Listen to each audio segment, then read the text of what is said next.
You've probably walked past them 100 times without knowing it. Sitting in creek beds, mixed into gravel driveways, hiding in rocky hillsides just beyond your property line. Across most of the United States, the ground holds more than dirt. It holds minerals and crystals that people actively pay good money for. So here are 15 gemstones that are hidden in your backyard. Find them now. Number 15. Quartz. Quartz is where everyone starts, and for good reason. It is the most abundant mineral in the Earth's continental crust, and it shows up in nearly every state in the country. Clear quartz, rose quartz, smoky quartz, milky quartz, all of them are the same mineral at their core, just colored differently by trace elements or radiation during formation. Quartz has a hardness of 7 on the Mohs scale, meaning it will scratch glass and most metals. In its raw form, it grows as hexagonal prisms with pointed terminations, which is what makes it easy to identify once you know what you're looking at. In stream beds and gravel, individual crystals tumble free from their host rock and show up as smooth, semi-transparent pebbles with a glassy sheen. The useful tip for finding it is simple. Look where water has done the sorting for you. Stream beds, creek banks, and the bottoms of dry washes are all productive. Quartz is denser than most sediment, so it tends to concentrate in the same places gold does: behind boulders, on the inside bends of streams, and in gravel bars where the current slows down.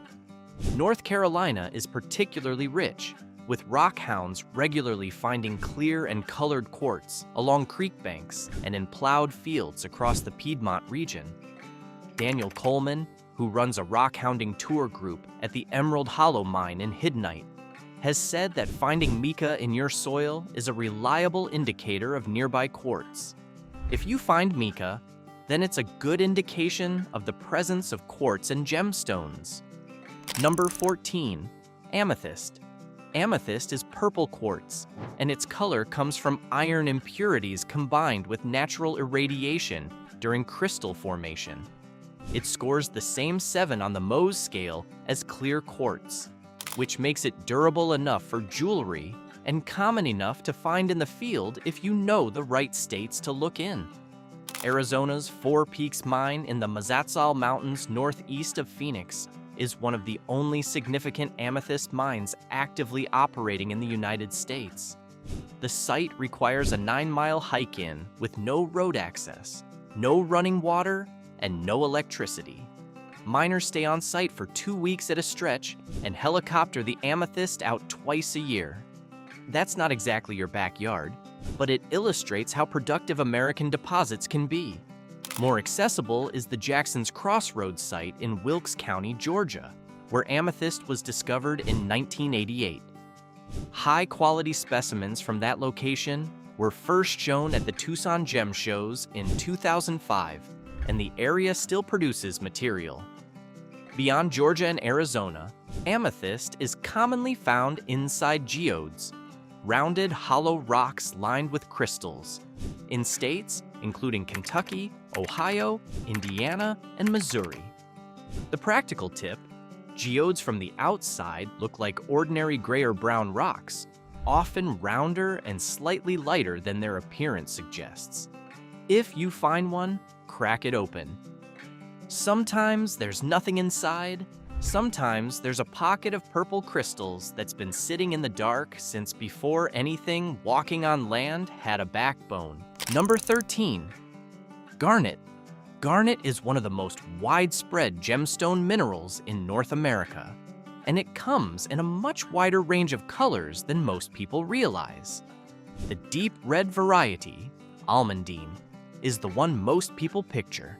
But garnets also occur in orange, green, pink, and yellow, depending on their exact mineral composition. The best states for finding garnet in the field are North Carolina, South Carolina, Arizona, California, Colorado, Utah, Montana, and Idaho. In the Carolinas, garnet turns up in creek gravels and road cuts regularly enough that local rockhounds barely get excited about it. In Montana, garnets are found at some of the same sapphire mining sites, and the Garnet Range north of the Sapphire Mountains takes its name directly from the mineral. One of the more unusual garnet occurrences in the country is in Arizona on the Navajo Reservation, where a small red garnet called chrome pyrope, nicknamed anthill garnet, is excavated by ants while they dig their burrows. The ants bring up the garnets as they move material from below, depositing them at the entrance of their tunnels. You can, in theory, collect them from the ant mounds. The garnets are almost always under 1 carat in weight and have an intense, deep red color. It's a strange way for a gemstone to reach the surface, but geology doesn't particularly care about dignity. Garnet has a hardness of 6.5 to 7.5 depending on the variety, and even small, irregular pieces can be cut and polished into usable stones. In the field, garnets typically appear as rounded dodecahedral crystals, 12-sided shapes, embedded in metamorphic rock like schist or gneiss, or freed from that rock and sitting loose in stream gravels. The red ones are hard to miss once you've seen one. The deep wine color doesn't look like much else in a creek bed. Green garnets, demantoid and savorite varieties, are rarer and considerably more valuable, but they do occur in American deposits and are worth knowing about if you're digging in the right metamorphic terrain. Number 12, peridot. Peridot is the gem-quality form of the mineral olivine, and its color, a vivid yellow-green, is caused by iron. Unlike most gemstones that come in multiple colors, peridot only ever comes in shades of green. That's simply what iron does in that particular mineral structure. The most significant peridot deposit in North America is Peridot Mesa on the San Carlos Apache Reservation in Arizona, about 90 miles east of Phoenix. The San Carlos Apache tribe holds exclusive mining rights to the deposit, and tribal members mine it by hand, using hammers, chisels, and wedges to break up the hard basalt and expose the peridot-bearing pockets within. The mesa is the result of a single ancient volcanic eruption, and the peridot occurs as small crystals in nodules within the basalt. The largest peridot from San Carlos on record weighed 34.65 carats. Peridot Mesa is considered the leading commercial source of peridot in North America and supplies a significant portion of the world market. Most cut stones from San Carlos are under 3 carats, but the volume is consistent and the quality is reliable. Outside of reservation lands, peridot can also be found by rockhounds in areas with basaltic volcanic geology. Parts of New Mexico, Colorado, and Hawaii all have documented occurrences. The mineral is found in the same basalt nodules that volcanoes bring up from deep in the mantle, which means it's one of the few gemstones that genuinely originates below the Earth's crust. Number 11, turquoise. Turquoise has been mined in the American Southwest by Native Americans for thousands of years. The Cerrillos Hills in New Mexico are thought to be among the oldest turquoise mines on the continent, with evidence of pre-Columbian mining going back well before European contact. Today, Arizona is the most important producer of turquoise in the United States by value, and Nevada has more active turquoise mines than any other state. The mineral forms when water carrying copper, aluminum, and phosphate seeps through rock and chemically combines in fissures and cracks. It requires the right combination of copper deposits, groundwater chemistry, and host rock, which is why the Southwest, with its copper-rich geology and arid conditions, produces the most. Turquoise reaches a maximum hardness of just under 6 on the Mohs scale, making it softer than most gemstones and relatively easy to work. Arizona's Bisbee mine produced what collectors call Bisbee Blue, a deep, rich blue turquoise with a characteristic dark chocolate brown matrix that is considered among the finest natural turquoise in the world. Much of Arizona's turquoise is recovered as a byproduct of copper mining, which is how some of the best material has historically reached the market. Nevada operates differently. Most of its turquoise mines are small, independent operations working specifically for the gemstone, rather than as a byproduct of anything else. Nevada has produced over 400 registered turquoise mining claims historically. Most are now exhausted or inactive, but the ones still operating yield material in a wide range of blues and greens. Number 10, sapphire. Montana is sapphire country, and the state has been producing them commercially since the late 1800s. The most famous Montana sapphires come from Yogo Gulch in Judith Basin County, where a vertically dipping igneous dike carries cornflower blue stones with exceptional clarity and no need for heat treatment, which is genuinely unusual, as most sapphires worldwide require heating to improve their color. Yogo sapphires are typically small. Most cut stones are under 1 carat, but their color is consistent and their clarity is remarkable. It's estimated that at least 28 million carats of Yogo sapphires remain in the ground, though the difficult geology of the deposit has made extraction challenging enough that the major mines are currently inactive. The Rock Creek area of Montana, also known as Gem Mountain, has produced over 190 million carats of sapphires since mining began there in 1906. It continues to be one of the most productive sapphire deposits in the country, and fee mining operations allow the public to search for sapphires in the gravel. Montana sapphires come in a wide range of colors beyond blue, green, yellow, orange, and various combinations. Yogo sapphires are almost exclusively blue, with about 2% occurring in purple due to trace chromium. The cornflower blue color that defines the Yogo stones results from trace amounts of iron and titanium in the corundum. Number 9, diamond. Yes, actual diamonds. Arkansas is the only state in the country with a diamond deposit open to the public, and it has been producing them since 1906, when a farmer named John Wesley Huddleston found 2 strange shiny stones in his turnip field near Murfreesboro. He sent them to a jeweler in Little Rock who confirmed they were diamonds. He had purchased his 243-acre farm for $1,000 and a mule and sold it for $36,000 not long after. The site is now Crater of Diamonds State Park in Pike County, a 37.5-acre plowed field over an eroded lamprot volcanic pipe, one of the few places in the world where the public can dig for diamonds in their original volcanic source and keep whatever they find. Over 75,000 diamonds have been unearthed there since 1906. Park visitors find more than 600 diamonds per year. The average is 1 to 2 per day. The largest diamond ever found in the United States came from this site, the Uncle Sam, a 40.23 carat white diamond with a pink cast, unearthed in 1924 during an early mining operation. It was later cut into a 12.42 carat emerald shape and is now in the Smithsonian's Mineral and Gem Collection.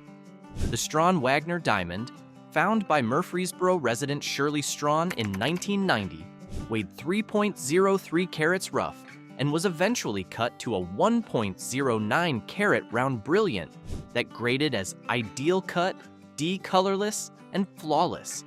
A grading outcome so rare that experts have said it occurs perhaps once in a billion diamonds. The entry fee to the park is modest. You bring your own tools or rent them on site. Whatever you find, you keep. This is a real place that exists and is open right now. Number 8, topaz. Utah's official state gemstone is topaz, specifically the golden to colorless topaz found in the Thomas Range in Juab County. Natural topaz forms in high-temperature igneous environments and is considerably harder than most gemstones, scoring an 8 on the Mohs scale.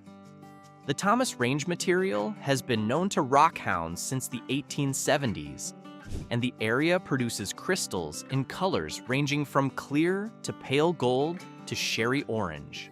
Utah designated topaz its official state gem in 1969, and the Thomas Range remains one of the most accessible and productive rock-hounding destinations in the West.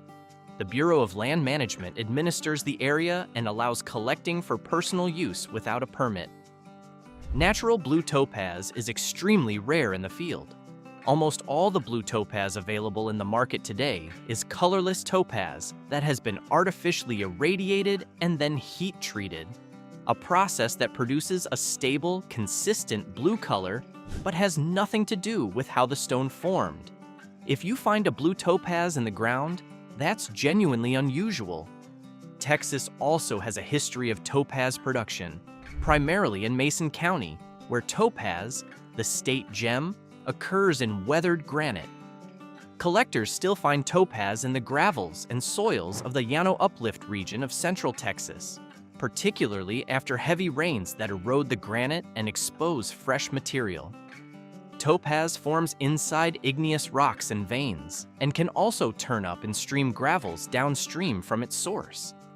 The crystals are typically prismatic with characteristic striated faces, and even rough uncut specimens have a distinctive glassy luster that makes them stand out once you know what you're looking for. Number 7. Tourmaline.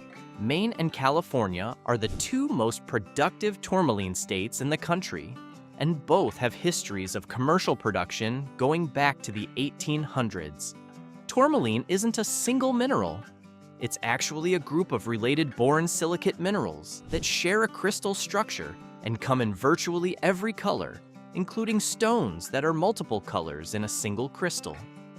Maine's Oxford County has produced gem-quality tourmaline since the late 1800s, with deposits at places like the Mount Mica Quarry, which is documented as the first commercially significant gem mineral deposit discovered in the United States. The material ranges from green to red to watermelon tourmaline, which is pink in the center and green on the outside, cut in cross-section to show both colors at once. Southern California's San Diego County has been producing tourmaline since the 1890s, primarily from the Pala and Rincon districts. Pink and red tourmaline from Pala, a variety called rubellite, was exported in large quantities to China during the late Qing dynasty, where it was highly prized for carving. The trade collapsed with the fall of the dynasty in 1912, and the California mines went largely dormant before eventually reopening for the collector market. Tourmaline has a hardness of 7 to 7.5, and rough crystals have a distinctive elongated prismatic shape with striated faces that run lengthwise along the crystal.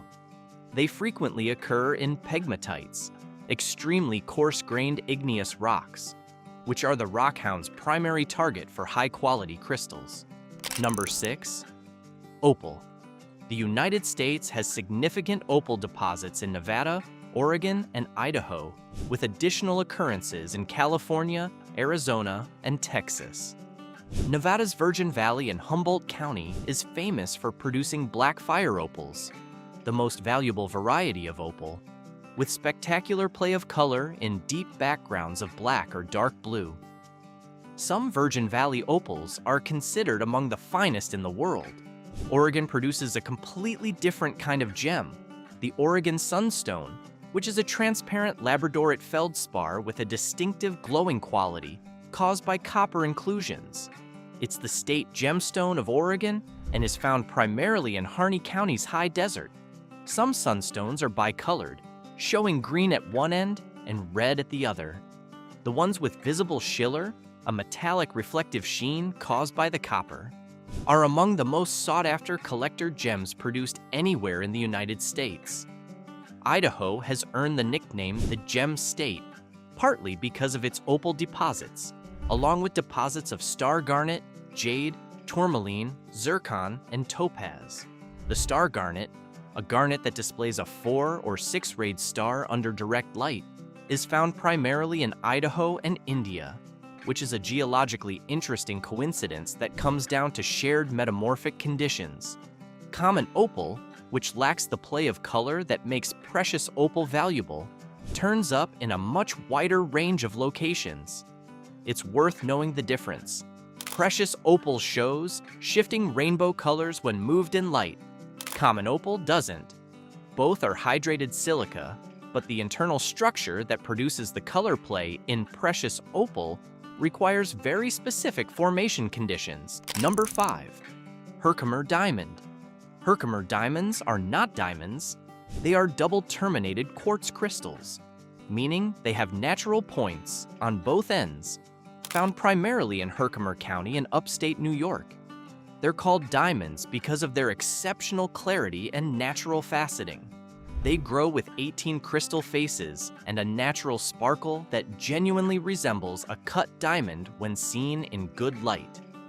They form in cavities within dolostone, a sedimentary rock made from limestone and dolomite, where silica-bearing water deposited crystals over millions of years in the Cambrian period. The geological conditions of Herkimer County produced crystals of unusually high clarity with complete double terminations, which is why only crystals from that specific area officially carry the name. Similar double-terminated quartz crystals exist in other locations worldwide, but they are not Herkimer diamonds. The Mohawk people who lived in the Mohawk River Valley called themselves Kanyankahaka, the people of the crystals, and the valley Kayakahaka, the place of crystals. They used the stones in tools and for trade. In the late 1700s, workmen discovered large quantities in the Mohawk River Valley dolomite, and a local diamond rush followed. Today, commercial mining operations in Herkimer County allow the public to pay a fee, rent equipment, and dig for their own crystals. The stones range from tiny transparent crystals to specimens several inches long. They score 7 on the Mohs scale, hard enough for jewelry, though the pointed terminations are vulnerable to chipping. Herkimer diamonds were designated the official state mineral of New York in 2012. Number 4. Agate. Agate is a banded or patterned form of chalcedony, microcrystalline quartz, and it is one of the most geographically widespread gemstone materials in the United States. It forms in the cavities of volcanic rock as silica-rich groundwater slowly deposits concentric layers of chalcedony. Over millions of years, those layers build up into the banded patterns that make agate visually distinctive. Oregon and Washington are state-designated agate territory, with the Pacific Northwest coastline and interior volcanic regions producing large volumes of material that are collected by hobbyists under fee-digging arrangements. Oregon State rock is the thunder egg, a nodular form of agate encased in a rounded volcanic matrix, which can be found at numerous sites in the central Oregon high desert. Lake Superior agates are found all along the shoreline of Lake Superior and its adjacent states, Minnesota, Wisconsin, and Michigan. These are among the most recognizable American agates, distinguished by their iron-rich red, orange, and yellow banding. The coloration comes from iron leaching into the silica layers during formation in Precambrian volcanic flows more than 1 billion years ago. They were transported south by glaciers and deposited across a wide swath of the upper Midwest, which is why they turn up in Minnesota gravel pits and farm fields far from Lake Superior's current shore. Fire agate, found primarily in Arizona and New Mexico, is a layered chalcedony with iridescent colors produced by thin layers of iron oxide. When light enters the stone and reflects off those layers, it produces the same interference effect that makes a soap bubble rainbow-colored.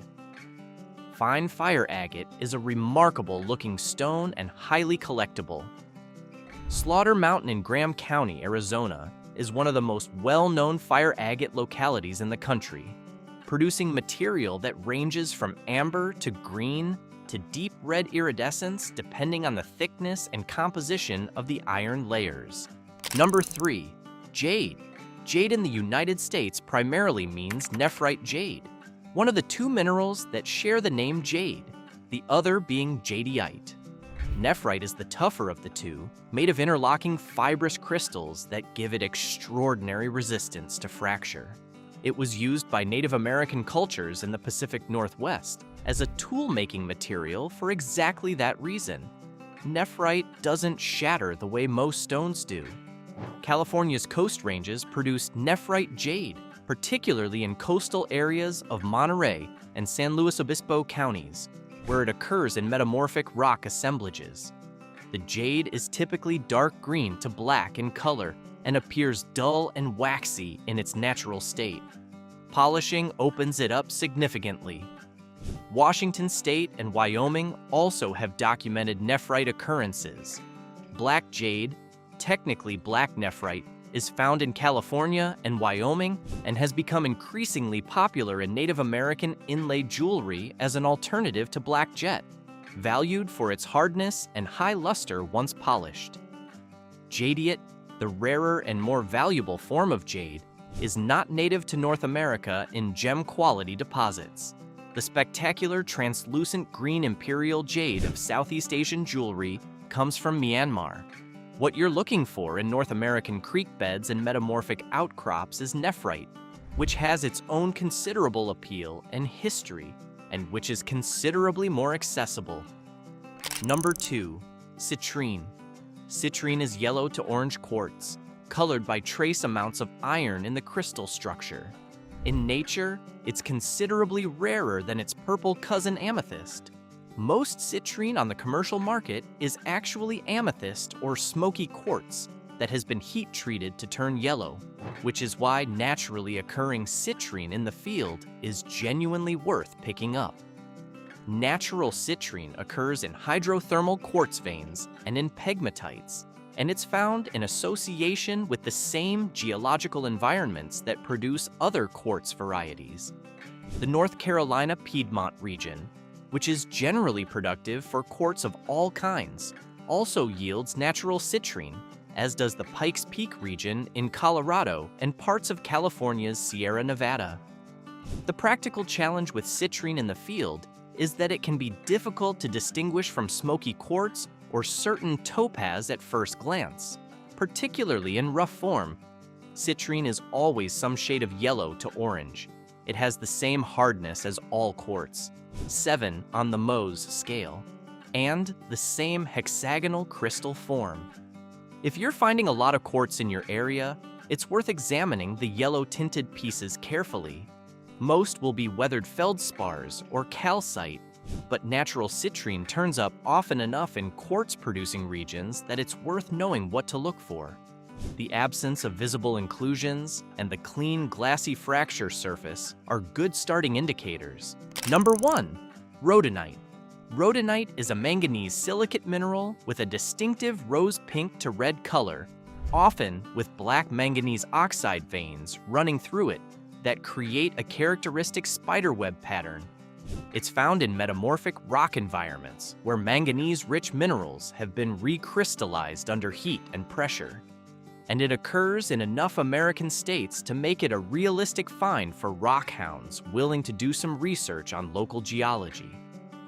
Massachusetts designated rhodonite as its state gem in 1979, recognizing the mineral's occurrence in the Ural-type metamorphic terrain of the state's central and eastern regions.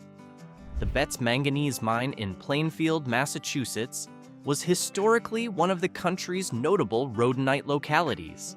New Jersey, Colorado, and Washington also have documented rhodonite deposits. In its raw form, rhodonite is typically massive, not forming large individual crystals, and the pink and black veined pattern is what makes it visually distinctive in the field. The black veining is particularly characteristic and helps distinguish it from rose quartz, which lacks the dark patterning. It has a hardness of 5.5 to 6.5 on the Mohs scale, which makes it softer than most of the gems on this list, and therefore more easily weathered, but also easier to work. Rhodonite has been used in decorative objects and jewelry for centuries. The Russian Tsars used it extensively for decorative objects in the 19th century, and substantial deposits in the Ural Mountains made it a signature Russian gem material. In the United States, it remains primarily a collector's mineral, which means the competition for it at your local creek bed is considerably lower than for quartz or garnet. The broader point about rhodonite is true of this entire list. The rarer and less famous a mineral is, the more likely it is to be sitting undisturbed in the field waiting for someone who actually knows what it looks like. Quartz gets picked up by everyone. Rhodonite gets left behind by most people who walk past it. That's either an opportunity or just a fact of geology, depending on how you look at it. The ground in most of the United States is not empty. It's layered with geological history, old seafloors, ancient volcanic fields, metamorphic terrain that's been squeezed and heated and eroded for hundreds of millions of years. What's left in the surface layer, in stream gravels and road cuts and plowed fields, is a record of all of that. You don't need specialized equipment to start. You need to know what you're looking at and where to look. A state geological survey map, a basic field guide to minerals, and a willingness to crouch down and look closely at gravel. That's the complete starter kit. That part is mostly free. If this pointed you somewhere new to explore, or gave you something to look up before your next hike, hit the like button and subscribe. There's a lot more out there, and we're just scratching the surface.